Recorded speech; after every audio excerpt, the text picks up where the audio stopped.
Meet David and Neckbeard and Palmy, a Harlequin. They came together through unusual means and lived their last days together. Their worlds, built on each other, were destined to fall apart. They were damned from the start. Their love built on lies and murder. This is their story, and believe me when I say that it will end badly. One day, Palmy sat upon a rock in a clearing in a forest. She was enjoying the day, a rather humid one with gray clouds stretched over the sky. Any remains of sunlight were blocked out by the treetops. Here she sat and waited. What for? She couldn't say. But she waited. Suddenly, from out of the overgrown forest, a boy emerged. Rather startled, Palmy questioned who he was and where he came from. The strange visitor was, as we know, a boy named David. He had admired Palmy for a long time, but had only now gathered the courage to approach her. He had watched her from afar as she wandered the forest many times before. But today he made his move. When posed with the question as to what his identity was, he called himself Palmy's husband. Palmy was rather startled by this. A total stranger emerged from the forest and declared himself her husband. However, this was plausible. Palmy had recently suffered several severe head injuries after being mugged by a homeless man. He had beaten her on the head with a lead pipe. Since then, her memory had been badly impaired. Back to David, Palmy voiced her concern over not knowing this man's identity, and he told her to not be afraid, saying that he was her husband and he would protect her. The shock was a bit much for Palmy to take. She considered running off to evade the desperate stranger and began taking small steps back. The stranger said, "Don't you remember me? My name is Tony. I'm your husband." Suddenly it all came flooding back to her. She did have a husband, and his name was Tony. Palmy still didn't recognize this man, but she knew that he was her husband. This man, however, was nothing more than a desperate stalker to her. David had lied to Palmy about his identity. His retribution would come later, but for now, he had chosen his path. David and Palmy left the forest hand in hand and returned to David's apartment. He lived in a second-floor, one-bedroom apartment with a living room, a kitchen, and a bathroom. This had accommodated David's life of living in loneliness until now. But since he tricked his love into believing they were married, he had another person to keep in his apartment.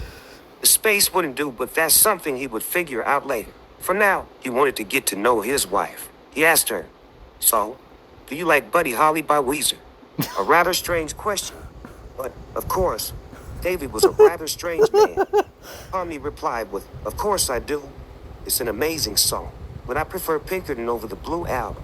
I like sadder music." David tuned out after, of course. He instead admired the beauty of the woman he had effectively kidnapped. He had loved her since the moment he laid eyes upon her and had formulated a plan to make her his. You see, David had not simply waited around for Palmy to fall in love with him. No, he took matters into his own hands. When Palmy was attacked by a filthy hobo that had really been David attempting to give her brain trauma. He had just appeared so dirty and disheveled that Palmy assumed him to be homeless. After he had effectively wiped Palmy's memory, he sought out her husband. He would make sure that she was single. David found Palmy's husband, a man by the name of Tony. David brought with him a knife, not a particularly large knife, but a menacing one nonetheless. Upon meeting Tony, David took him out to a coffee shop. They had a nice talk. At some point in the conversation, Palmy came up. David, always interested to hear more about Palmy, listened intently as Tony gave away all that David needed to impersonate him. Then Tony ventured off into the bathroom. David waited for a spell, then followed him. As Tony was standing at the urinal, David pulled his knife. David stabbed Tony 9 times in the back and 3 times in the neck, knocking Tony to the floor and piercing both his lungs. As Tony wheezed and gasped for air on the floor, David smiled. Tony writhed in agony in a pool of blood, and David began laughing. He could be heard to say, "Now that I've taken your life, I'll steal your life. Palmy will finally be mine." Oh, God. With that, he dropped to his knees and brought his knife above his head. With one strong push, he thrusted the knife deeply into Tony's skull, killing him instantly. Tony let out one gasping breath as all the tension left his muscles. David knew that what he had done would attract attention, so he had to make a quick escape. He attempted to pull the knife from Tony's head, but he had stabbed Tony too powerfully. He could not pull the knife out of Tony. He put his foot on Tony's shoulder and pulled with all his might. Finally, the blade came loose, and with it, more blood than David had ever seen flowed from Tony's fractured skull. David peered into the gaping hole he had left, and he could see yellow and gray streaked with gore inside of his hand. David looked upon the inside of Tony's brain, a brain that had previously been so active. brain that had been alive with thoughts and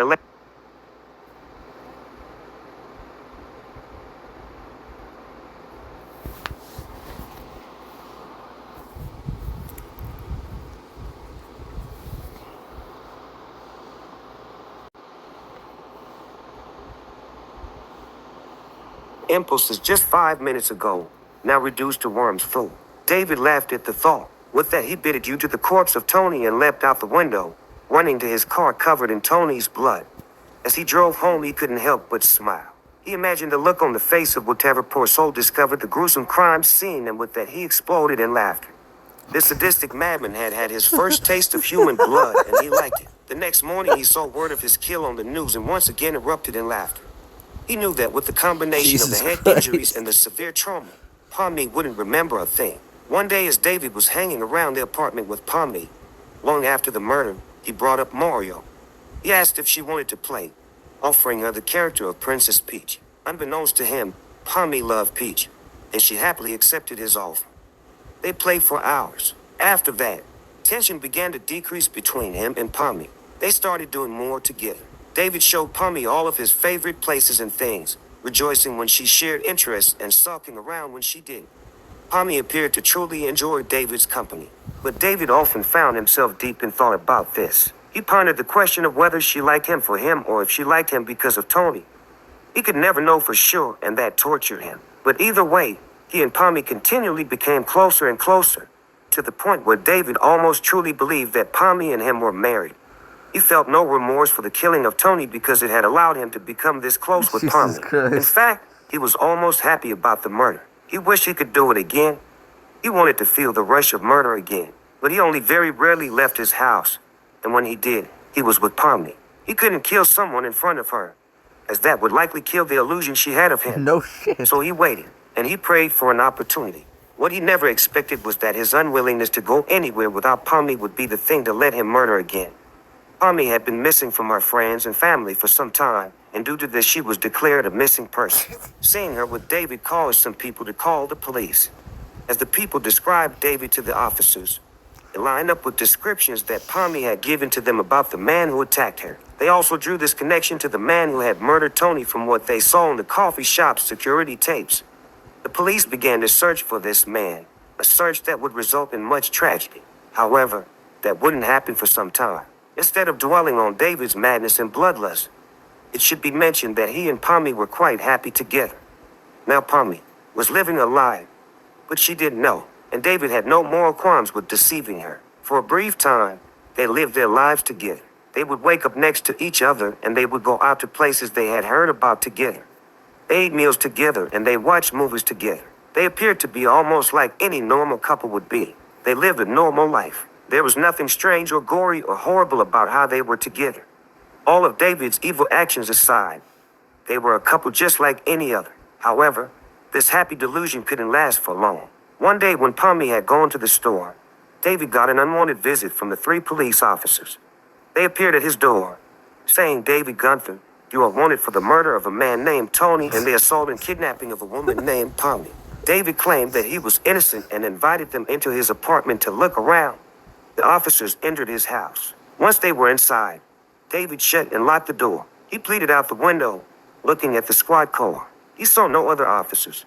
At this point, the policemen were looking around in his bathroom. David slipped into his bedroom and found a handgun. He crept up behind the officers, and as they had their backs turned, he opened fire. He plugged one directly in the back of the head with his first shot and ended his life instantaneously. Then he turned his attention upon the other 2, who had turned around at this point. He let loose 8 more shots, hitting them in various places around their chests and necks. They both fell to the floor. Then, David stole the walkie-talkies off of their corpses. He then went outside, leaving the murdered officers lying dead in his bathroom. He handed the walkie-talkies to a man he found on the street, along with $300. He told the man to take the car along with the walkie-talkies and drive them out to some remote location, leaving them there. The man did not agree. So David grabbed the man by his throat and squeezed until the man was weak and queasy. David dragged the poor man by his throat and got into his car. David began to drive, leaving the door open. He scraped the man's face along the concrete as he drove in circles through the parking lot. When David looked at his face again, It had been scraped away to reveal the bone beneath. All that remained was a flat plateau of flesh, bleeding profusely. His skull had been grinded flat, and his eyes had violently ruptured. They were now leaking their fluids of suffering upon David's hands, mixing with the obscene amounts of blood that had collected across David's body. Upon completing this murder, David realized that if he wanted a job done right, he had to do it himself. He took the mutilated corpse and threw it into the backseat of the police car. He also removed his blood-soaked clothes and threw them back there too. He then drove the car out to a remote location in the middle of the forest. There lay a decently large lake. David drove the car partway into the lake and pushed it in the rest of the way. He then sprinted back to his apartment naked and smeared with dry blood. When David arrived, he remembered the matter of the slaughtered police officers. He also noticed Pommy's car pulling into the driveway right as he finished cleaning up the blood.